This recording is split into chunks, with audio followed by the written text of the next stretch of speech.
Certo. Padre, tem um outro ponto também que me lembrei agora, que foi jogado também sobre o catecismo, é o fato de que um livro, um documento da igreja, se eu não me engano, o número do documento seria o 46, se eu não me engano, não 46 ou 43, não me lembro bem, que fala da interpretação da Bíblia segundo a igreja. E alguém alegou que esse documento não menciona o catecismo como uma interpretação válida da igreja. Então, esse catecismo pode ser acusado de uma interpretação particular da igreja, ou se acha que qualquer cristão convencido, ele viria que aí tem o corpo central das doutrinas. Claro, aqui está, podemos dizer, o esqueleto da fé cristã. Tanto é que o Papa diz clarissimamente que ele fez esse catecismo, né, consultando os bispos do mundo inteiro, exatamente para todo aquele que quer conhecer o que a Igreja Católica crê. Ele é o referencial na Igreja Universal, este catecismo, para dizer e informar o que a Igreja Católica crê. De tal forma que realmente o catecismo é fonte de interpretação da Bíblia, não é o catecismo que interpreta a Bíblia, mas o que ele fala a respeito da Bíblia é absolutamente autêntico e nós temos a obrigação de nos submeter a esse ensinamento. Certo. Se quisermos ser católicos, né? Isso para a fé católica. Certo. Exato. Agora, existem interpretações de todo tipo. Um teólogo francês chamado agora Peggy está fazendo uma tese, ele está provando que Deus não existe. Certo. Então o que é fundamental... Tem um outro padre lá em Portugal que está dizendo que Maria não apareceu em... O que é importante, você veja bem, o que é importante como católicos é a gente aprender uma coisa, distinguir entre verdades de fé e opiniões teológicas. Sim. As opiniões teológicas são muito variadas, Sim. muito variadas. Sim. Então, é um papel importante, esse que os teólogos desenvolvem, de perscrutar a doutrina, a fé, e de oferecer subsídios ao magistério da igreja para que eles possam apresentar autenticamente a nossa fé. Sim. Mas quem decide e quem tem o carisma de interpretar autenticamente é o magistério da igreja. Porque nós não somos protestantes. A Igreja Católica tem 3 grandes pilastras sobre a qual ela apoia o seu ensinamento. Primeiramente, a palavra de Deus. Depois, o magistério, a tradição. E depois o magistério. Então é sobre essas 3 pilastras que se constrói todo esse arcabouço da fé cristã e católica.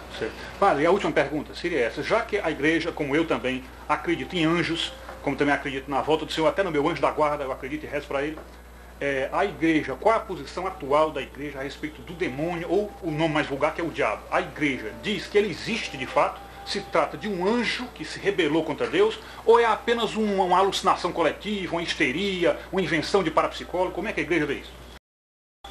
Olha, veja bem, isso está, doutrina constante do ensinamento da igreja católica, né, que por detrás dessa desobediência de nossos primeiros pais, há uma voz sedutora que se opõe a Deus. Assim o catecismo nos lembra, né? E que por inveja faz os homens cair então na morte, né? Nessa rebelião. Tanto a Escritura Sagrada como a tradição da igreja vê nesse ser, né, um anjo destronado que ela chama de Satanás ou diabo. O diabo é a palavra grega diabolos, que quer dizer o adversário, né? E a igreja ensina que ele é um anjo criado por Deus bom na sua natureza, né? Mas que se tornou mal por sua própria iniciativa. Mas por sua natureza ele foi criado bom e se tornou mal, né? E então, de tal forma que a igreja ensina a existência do demônio. Sim. Existe o demônio. Sim. É uma revelação divina. Sim. Jesus diz até que ele é o pai da mentira. Quem atesta da existência dele é o próprio Jesus Cristo. Dizendo, ele é o pai da mentira. E que dia e noite acusava nós filhos de Deus, né, diante do Pai. Sim. Né? É o fofoqueiro que é lá para falar mal da vida. Exatamente. Então, de tal forma que a existência do Satanás, ela é atestada pelo próprio Jesus. Sim. Então, de tal forma que nós não podemos negar a existência do demônio. Agora, o grande perigo é querer interpretar a Bíblia aos olhos da parapsicologia. Então a gente às vezes quer enquadrar tudo dentro de um determinado ângulo e não dá. Então a parapsicologia tem o seu grande valor, mas a parapsicologia não é uma fonte de interpretação da Sagrada Escritura. Quem interpreta autenticamente a Sagrada Escritura não são os teólogos, nem muito menos os parapsicólogos. Mas quem tem as chaves da interpretação e o carisma dado por Deus para que a sua igreja não se afaste da verdade é o magistério da igreja. Então, agora você não é obrigado a crer, só se você for católico. Então você também não é obrigado a ser católico. Agora, sendo católico, você tem que se submeter às orientações e ao ensino do magistério da igreja. Do contrário, é o melhor que tem, a pessoa se afasta, como muitos já fizeram, se afastaram e foram criar a sua própria doutrina. Agora, eu não posso fazer com que a doutrina católica venha a se ajustar a mim. Mesmo quando eu cometo um pecado grave, eu devo ter a humildade de saber, olha, eu pequei gravemente, não devia ter feito isso, eu não devia fazer assim, não devia agir dessa maneira. Eu ofendi a Deus, eu maculei a igreja com o meu pecado.